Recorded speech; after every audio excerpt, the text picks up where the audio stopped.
ধর্ষণ কাণ্ড আর সেই ঘটনার প্রতিবাদ বিক্ষোভ এসইউসিআই এর যে ছবি আপনারা দেখতে পাচ্ছেন হাসপাতাল চত্বরে বিক্ষোভ দেখান এসইউসিআই কর্মী সমর্থকেরা। ধর্ষণ এবং ব্লক জুড়ে ফেক কালচারের প্রতিবাদে ও নারী নিরাপত্তার দাবিতে আগামীকাল এসইউসিআই কমিউনিস্টের ডাকে সকাল 6টা থেকে 12 ঘন্টার ধর্মঘট সফল করুন। এসইউসিআই কমিউনিস্টের ডাকে আগামীকাল 18 সেপ্টেম্বর 12 ঘন্টার পাঁশকুড়া ব্লক ধর্মঘটে শামিল হন। স্বতঃস্ফূর্তভাবে ধর্মঘটে শামিল হন। পাঁশকুড়া সুপার স্পেশালিটি হাসপাতালে ধর্ষণ এবং ব্লক জুড়ে ফেক কালচারের প্রতিবাদে আগামীকাল ধর্মঘট সফল করুন। কর্মক্ষেত্রে শিক্ষাক্ষেত্রে নারী নিরাপত্তা গতকাল আমরা দেখেছিলাম যে হাসপাতালের কর্মীরা তারা বিক্ষোভ দেখিয়েছিলেন এবং আজকে এসইউসিআই এর বিক্ষোভ আগামীকাল 12 ঘন্টার বন্ধেরও ডাক দেওয়া হয়েছে। সরাসরি কথা বলবো ঝিলম করঞ্জাই রয়েছেন আমাদের সঙ্গে। ঝিলম,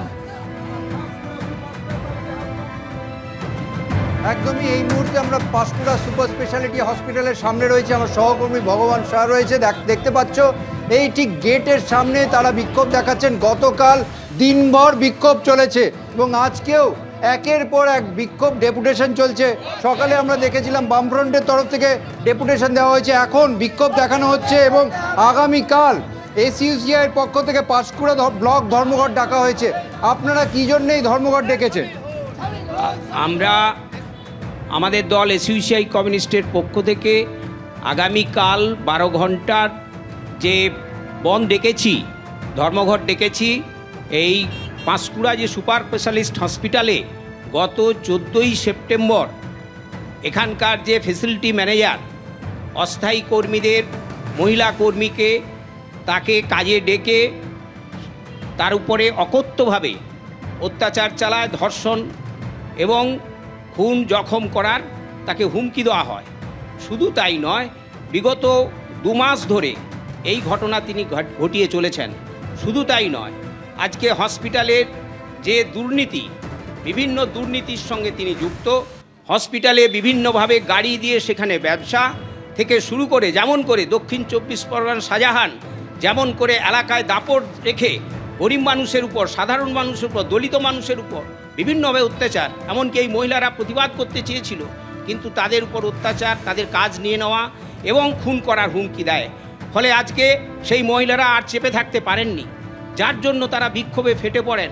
গত সোমবার থানায় অভিযোগ করেন, তারপর আমরা জানার পরেই আমরা গতকাল বিক্ষোভ ঘটিয়েছি এবং আমরা আগামী কাল 18ই সেপ্টেম্বর যে 12 ঘন্টার বন্ধ, আগামীকাল পাঁশকুড়া ব্লকে তারা 12 ঘন্টার বন্ধ ডেকেছেন এবং লাগাতার এই যে নারী নির্যাতন এবং মহিলাদের নিরাপত্তাহীনতার ঘটনা ঘটছে শুধু পাঁশকুড়া হাসপাতাল নয়, এই পাঁশকুড়া ব্লকে সেই বিষয় নিয়ে তারা প্রতিবাদ জানাতে আগামীকাল সকাল 6টা থেকে বন্ধ রেখেছেন 12 ঘন্টা এবং তারই প্রচার করতে এবং এখানে বিক্ষোভ দেখাতে তারা এসে উপস্থিত হয়েছে। ধন্যবাদ ছিলাম তোমাকে।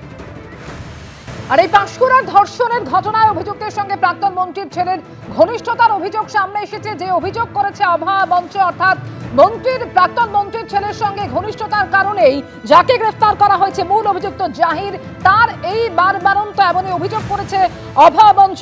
ইতিমধ্যে ধর্ষণকাণ্ডে গ্রেফতার করা হয়েছে ঠিকাদার সংস্থার ফেসিলিটি ম্যানেজার জাহির আব্বাস খানকে এবং তার সঙ্গেই প্রাক্তন মন্ত্রী সৌমেন মহাপাত্রের ছেলে বোধিসত্ত্বের সঙ্গে ঘনিষ্ঠতার অভিযোগ করছে অভয়া মঞ্চ।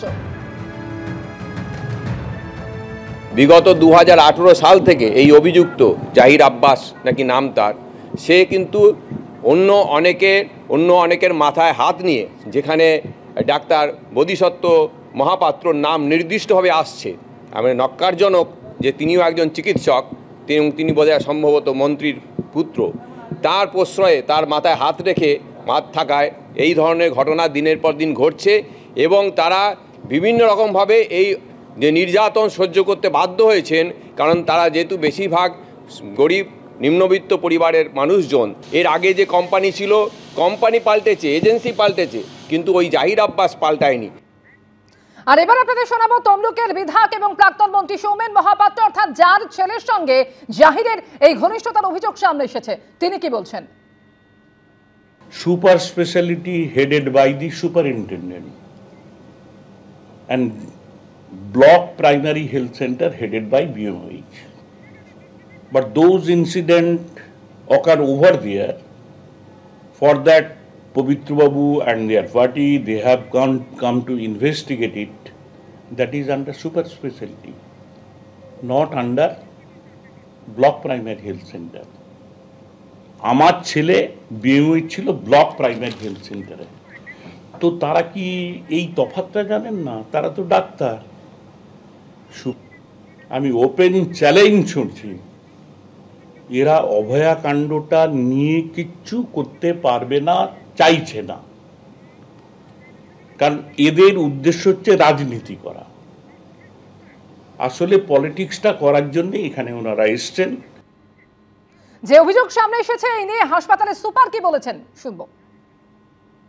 না, অ্যাকচুয়ালি জাহির আব্বাস খান আমাদের আধিকারিকদের সঙ্গে বা আমাদের সঙ্গে কখনোই দুর্ব্যবহার বা খারাপ ব্যবহার করতেন না, এবং ওনার তো বিভিন্ন রকম সার্ভিস পরিষেবা ছিল, যেমন আমাদের অফিস ভেহিকেল বা মাতৃযান, অ্যাম্বুলেন্স, যখন যেটা বলা হতো উনি করে দিতেন। আমাদের সঙ্গে কোনো দুর্ব্যবহার খারাপ ব্যবহার কিছু কোনো দিনই করেননি।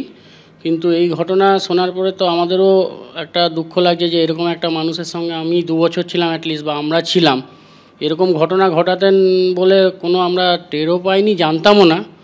জানলে তো অবশ্যই আমরা এখান থেকে অনেক আগেই বের করে দিতাম। এরকম একজন পাপী, একজন দুষ্টু লোকের পাশে থাকাও আমি মনে করি যে খুব বাজে ব্যাপার। অবশ্যই কোম্পানি ভুল করেছে, কারণ একটা এরকম এতদিনের ক্রিমিনাল যদি এখানে থাকে, সেটা তো উনি তো আমাদের কাছে একদম ভালো মানুষ সেজে থাকছেন, আমাদের পক্ষে বোঝাও সম্ভব নয়, এবং ওনার ভয়ে তো কোনো সিকিউরিটি গার্ড বা কেউ আমাকে কোনো দিন কিছু জানাতেও পারেননি। কোম্পানি সেটা অবশ্যই পিভিআর করে নেওয়া উচিত ছিল। এবং আমি আজকে বা এই 2-1 দিনের মধ্যে শুনছি উনি নাকি কোনো এক সময়ে কোনো রেপ কেসের জন্য নাকি 10 বছর আগে জেলও খেটেছে। আমরা ইমিডিয়েট জানার পরে, অ্যারেস্ট হওয়ার পরেই ওনার মাতৃযান, সুপারিনটেন্ডেন্টের কার, অফিস ভেহিকেল এবং নিচের বিপিএইচসির বিপিএম মোবিলিটির ভেহিকেল এবং যত রকমের গাড়ির সঙ্গে ওনার চুক্তি ছিল, আমরা কালকেই ওনাকে বাই অফিসিয়াল চিঠি দিয়ে সব টার্মিনেট করে দিয়েছি। দীর্ঘদিন ধরে তাদের উপর অত্যাচার হচ্ছে বলে অভিযোগ করেছেন স্বাস্থ্যকর্মীরা। এবার শোনাবো এক অভিযোগকারিনী কি বলছেন।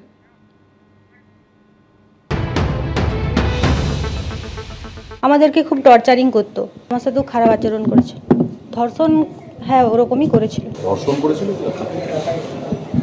হ্যাঁ করেছিল। আমার সাথে প্রায় মাস 2 এরকম চলছে হসপিটালের মধ্যে। আমার সাহস হচ্ছিল না, ভয় দেখাতো সবসময়, এই কারণে বলতে পারিনি। যদিও যার বিরুদ্ধে অভিযোগ জাহির আব্বাস খান, তিনি বলছেন গোটাটাই ষড়যন্ত্র।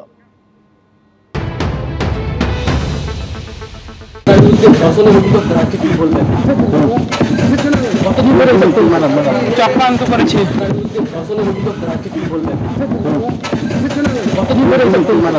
চক্রান্ত করেছে।